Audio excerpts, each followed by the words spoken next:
Meghan and Kate help wedding gown maker make a life to feed family. Chloe Savage has been pushed to the edge of homelessness during the pandemic.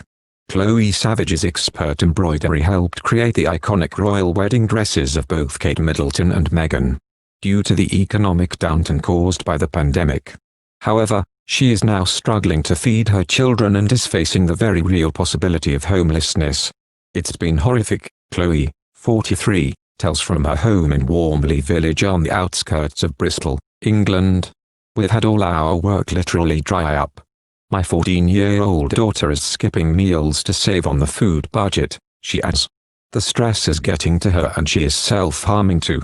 So, she's now going to child mental health services to get support."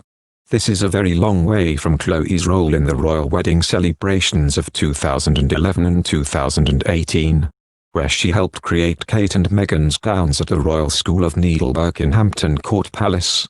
"We appliqued all the lace to her gown and shoes," Chloe says of her work on Kate's Alexander McQueen dress, adding that she also worked on her elasticated blue silk and white lace garter. "All of the things that you don't get to see," she jokes. "Kate came in a few times. She was lovely. The usual blushing bride," adds Chloe, who studied at the prestigious École des Sages in Paris.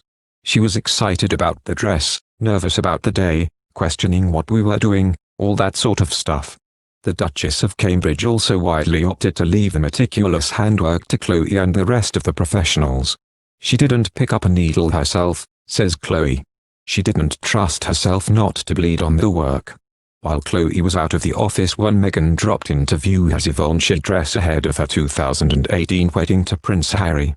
She was responsible for hand-stitching California poppies, ears of corn, Commonwealth flowers and a variety of garden flowers onto the royal bride's veil.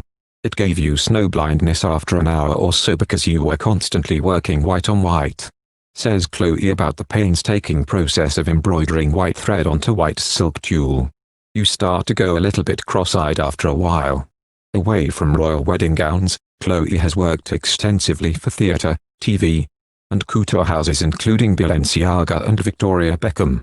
Her work has also appeared in the Harry Potter movies, and numerous weird and wonderful one-offs for film companies, such as a special 007 embroidered jacket for Daniel Craig. Prior to the pandemic, Chloe, who also has sons aged 8 and 24, also worked as a conservator for the National Trust charity, where she was responsible for 40,000 historic textile items at Tintfield House in North Somerset, including an entire cupboard of Victorian dishcloths. Sadly, this has all gradually dried up since the UK first went into lockdown in March. In January and February, we started seeing a lot of our international contracts getting put on hold, says Chloe. Work just disappeared. People like the National Trust very quickly said they would have to postpone our projects, because they knew they were going to have a massive hole in their budget. In what Chloe describes as a desperate attempt to stop hemorrhaging money, she shut down her Chloe Savage embroidery studio, laid off her apprentices, and took out a $30,000 bounce-back loan provided by the UK government to help small businesses during the pandemic. The problem is, the loan was almost entirely eaten up by business-related costs such as electricity, materials, and buying herself out of her studio rental. She has since applied for the UK version of welfare for Times, only to be turned down each time. With very little money coming in, Chloe says she makes around $250 a month selling embroidery kits and lots continuing to fly out. She's fallen back on her parents, who are turning their garage into a new workspace and selling off her dad's beloved, vintage Morris Minor car. "We are now in the position where we have to actually not pay our bills for the first time ever," says Chloe. "Well, what else do you do?" she says. "You spend half the time phoning up agencies trying to grovel your way into reducing your bill, or putting it on a monthly payment or spreading it over, just so you don't get hit by the whole thing.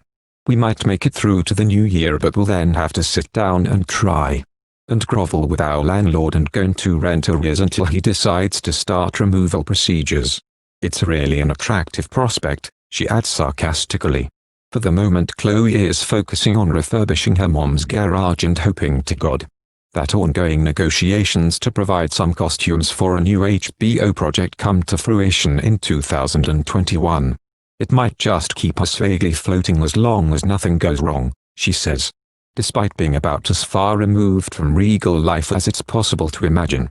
Chloe also knows that while it may be a while until another major royal wedding takes place, her expert skills are still likely to be called upon by the royal family at some stage. If and when we change monarchs, we will have to make a coronation robes for whoever is next, says Chloe, who signed the UK's Official Secrets Act for both royal weddings to maintain the huge privacy around the gowns. So I will know well in advance who it is going to be. Thank you for watching. If you like our video, would you please help us like, share and subscribe our channel. Wish you happy to see our videos. Thank you very much.